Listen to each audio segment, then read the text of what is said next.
Hello and welcome everybody in another episode of Law Scope. I'm Sana, your legal expert for Hitbullseye, and in today's episode we shall be discussing the legal news starting from the 15th of March to the 31st of March 2023. So if we talk about the previous fortnight, the news which has taken the highlights is basically an observation by Justice Joseph and Justice B.V. Nagaratna, stating that the state is not doing ample in order to curb hate speeches, and the state's role has been minimized in this regard, and the state government shall do something, the state and the central government both shall do something about the same. However, this is merely a remark which is done in passing, and this is not an absolute judgment.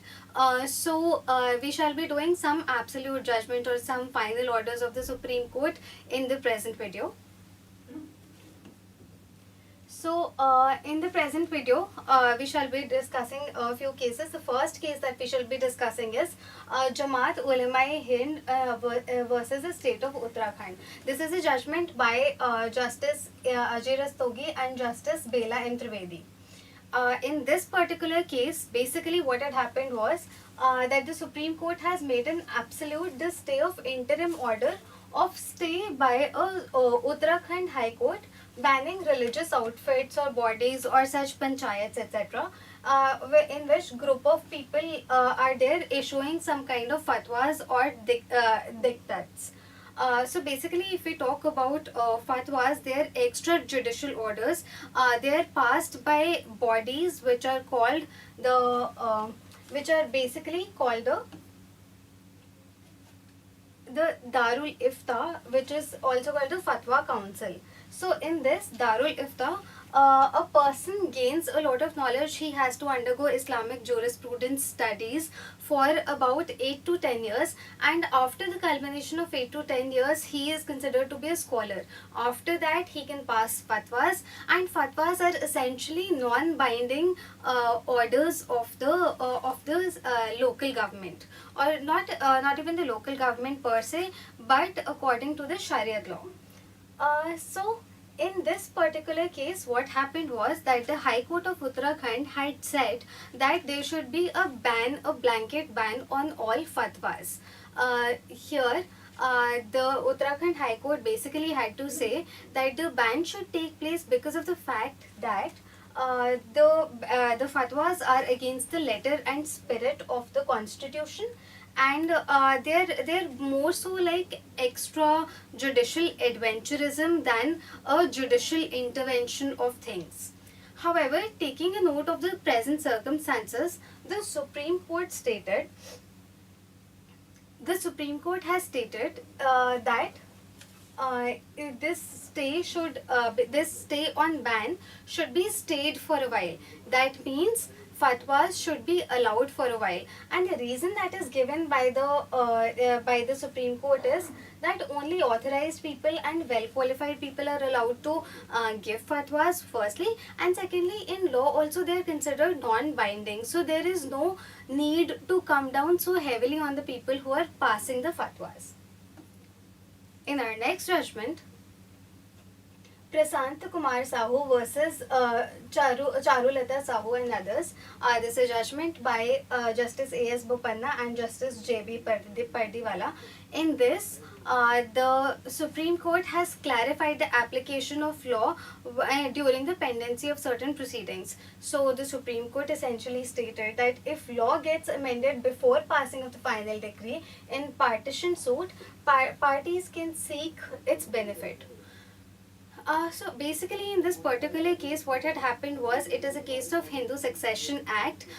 X had died intestate sometime back in 1960s, and he left behind him 3 people, 2 daughters and 1 son. So the laws, as we know, were slightly different from before 2005, and that is why the daughters got a lesser portion of shares, a lesser portion of property, and a brother got a higher portion of property, about 4/6 of the property. However, the brother was still not satisfied, and he filed an appeal in the higher courts, stating that he should be given all the property, since all the property was ancestral property and nothing was self-acquired property of the father. However, this decision of 4/6 of the property was given in only a preliminary decree, and no final decree had been passed in this regard so far. And because of this reason, that a final decree had not been passed as yet, when the 2005 amendments came, the Supreme Court has now stated that the daughters can claim the benefit of the amendments. Why? Because the decree had not passed yet. So the 2005 amendments were made applicable or enforced on the 9th September 2004.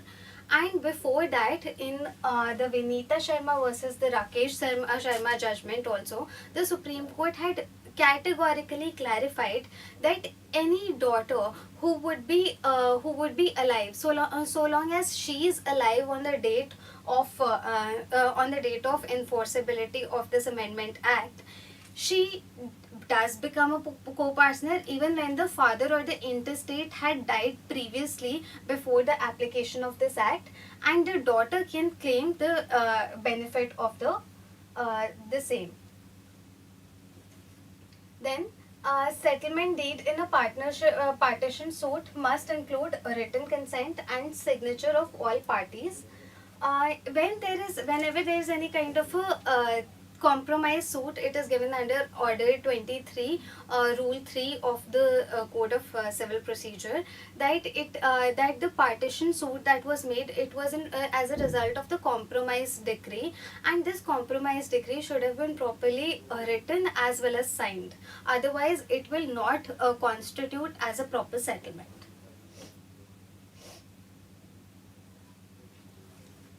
In our next case, Sundar versus the state by the Inspector of Police.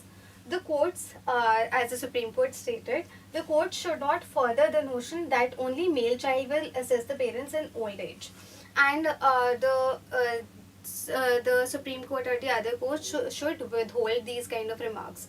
So this is essentially a case of kidnapping and murder of a young 7-year-old boy.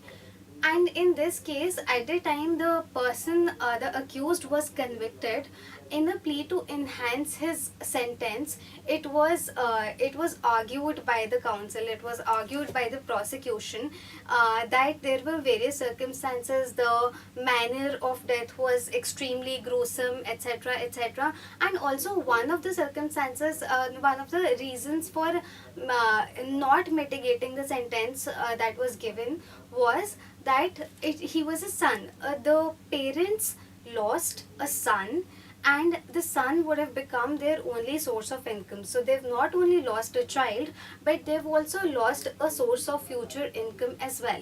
So here, somewhere or the other, the Supreme Court recognized that there was a patriarchal sense colored in this remark, and that is why the Supreme Court stated that all the courts, be it the trial courts, be it the Supreme Courts, they should refrain from making such statements which reek of a patriarchal notion. In our next case, Union of India versus Purushottam Das.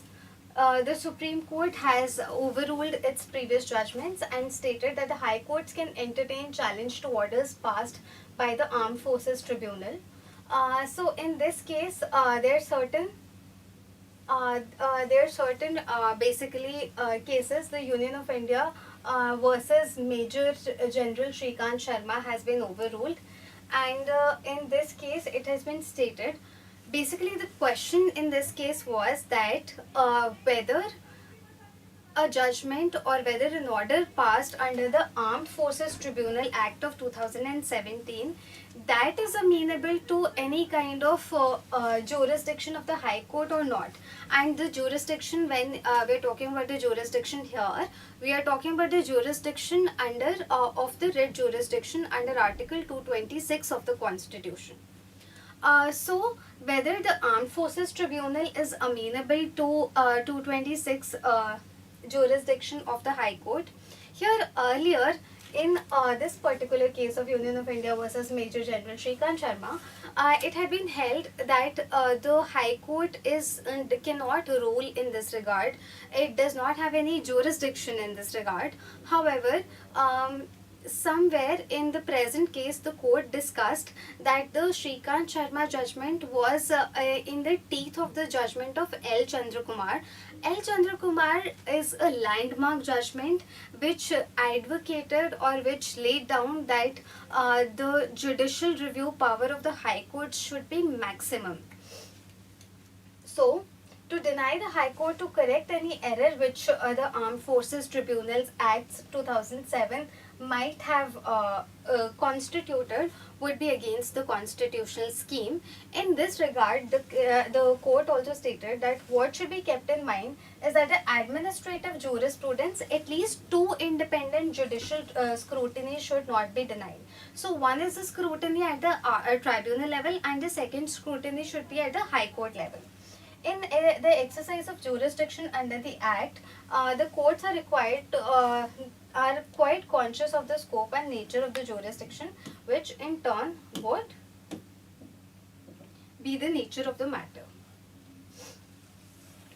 In our next very important case, it is Arup Bhuyan versus the State of Assam. The Supreme Court has clarified, it has overruled 3 judgments. It has overruled the judgment of Indra Das versus the State of Assam and the State of Kerala versus Ranif, etc. And it has finally stated that even a mere membership to an organization which is a banned organization under UAPA is an offence under law. So basically, even a membership earlier in these 2 particular cases, what had been held by the Supreme Court was that if there is only a membership of any banned organization under UAPA and there is no such overt violent act per se, then you cannot prosecute a particular person under that act. However, section 10A1 of this act of UAPA has categorically stated that even a mere membership to these kind of organizations would be unlawful. Here, this is also in consonance with, or it also resonates with section 149 of the IPC, which states that if there is a common object, then only your presence is required. There is no overt act that should be required per se, and only here it is saying that only a membership to such organization is enough to hold you liable, hold you culpable or guilty for the offence stated herein. Here, going on, the US decisions could not have been relied upon. Here, the Supreme Court said that the situations in US and the situations in India are very different, and therefore we have to apply section 10 in our own way only, and contrary to how it is applied in the US. Then the Supreme Court also stated that it is absolutely in consonance with Article 19.1 and 19.2, that is the right to freedom of speech and expression, the right to form assembly, the right to form association. Why? Because it comes under the reasonable restrictions of public morality, sovereignty, nationality of the country, etc., and law and order as well. So here, the counter that was given to the Supreme Court was that if there's a possibility of misuse of this provision, because if the central government misuses the provision and says that a certain gang or a certain organization is guilty under UAPA, then all the members would be held, would become criminals essentially. However, the Supreme Court stated that mere misuse of a particular act cannot be the reason to hold it unconstitutional. So this is it for the case. Moving on to the next case, after attending interview, the candidates can't challenge it merely because they feel more marks should have been given. It is given under Tanveer Singh and others versus the state of Jammu and Kashmir. In this particular case, there were certain selection process took place in the year of 2009 in Jammu and Kashmir subordinate services selections by the board of the same. Here what had happened was that earlier there was a criteria, and the criteria was very dynamic. The criteria was very not only dynamic, but it depended on the personal attributes of the person, and a lot of it depended on the personal interviews as well. So one could have said in the beginning that it is not a fair, not a proper procedure or something, but if it was to be challenged, then the persons who were participating in the process should have participated in protest. Here, the Supreme Court clarified in a way of application of rule of estoppel that you cannot have your cake and eat it too.